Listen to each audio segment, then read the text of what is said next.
Hello student, good morning to all. Today is 2nd of January 2020 and today we will see our next chapter, that is number 6, singular and plural. Singular म्हणजे एक वचन आणि plural म्हणजे अनेक वचन. So just see, a noun that names only one person, place, animal or thing is called a singular noun. म्हणजे ज्या शब्दांतून फक्त एका व्यक्तीचा, एका जागेचा, एका प्राण्याचा किंवा एखाद्या गोष्टीचा उल्लेख होतो तिला आपण सिंग्युलर नाउन असं म्हणतात. A noun that names more than one person, place, animal or things is called plural noun. आणि अशा शब्दांतून आपल्याला समजतं की त्या ठिकाणी एक व्यक्ती नाही आहे किंवा खूप सारे व्यक्ती आहे, खूप सारे प्लेसेस आहे, खूप सारे हाऊसेस आहे, खूप सारे ॲनिमल्स आहे, खूप सारे थिंग्स आहे. तर त्याच्यातनं त्याला आपण प्लुरल नाउन म्हणतो. फॉर एक्झाम्पल तिथे दिलेलं आहे फ्रेंड्स, हाऊसेस, जिराफ, स्टोन्स आणि वरती सिंग्युलरमध्ये फक्त one friend, one house, one giraffe, one stone.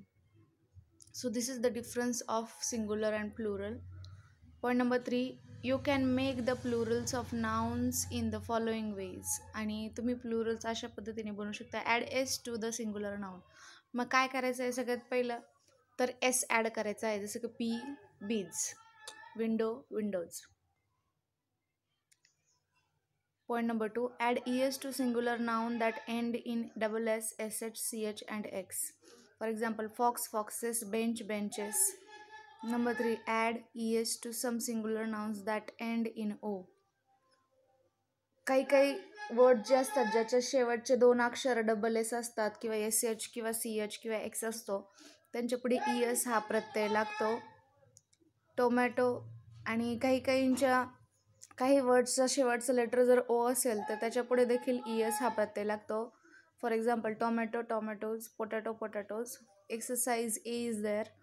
Exercise solve करायची आपल्याला. Add S or E S to these nouns to make them plural. S किंवा ई एस जोडून त्याला प्लुरल करायचं आहे. Plate, plates, buffalo, buffaloes, glass, glasses, spider, spiders, rose, roses, box, boxes, bush, bushes, peach, peaches, brush, brushes, mango, mangoes, latch, latches, street, streets. See the next page. Here are some more ways of making the plurals of noun. आणि या ठिकाणी बरेच असे प्रकार आहेत ज्यातनं plural बनवले जातात. त्याची फॉर्मेशन आपण पाहणार आहोत. For some singular nouns that end in f or fe, change the f or fe to ves.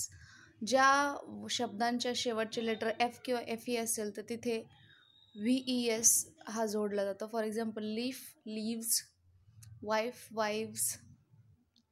Point number 2, for some singular nouns that end in Y, change Y to I E S.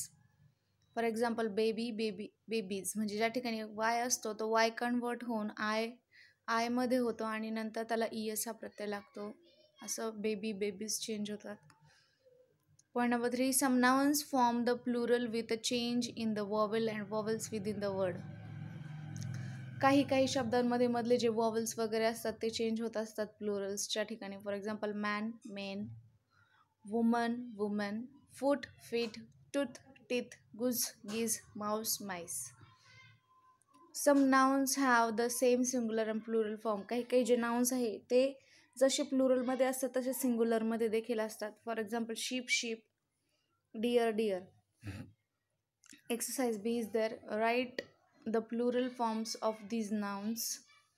खाली जे काही nouns दिलेले आहेत त्याचे plural forms write करायचे. For example, lorry, lorries, shelf, shelfs, knife, knives, man, men, goose, geese, ship, ship, city, cities, loaf, loaves, pony, ponies, family, families,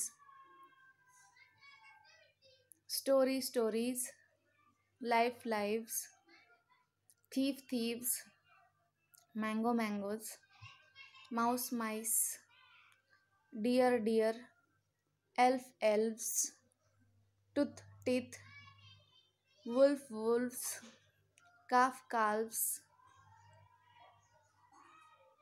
So Here this lesson is over, so just write all exercise A and B in workbook. If you don't have a book, you just write in your notebook. Okay, have a nice day, take care, bye bye.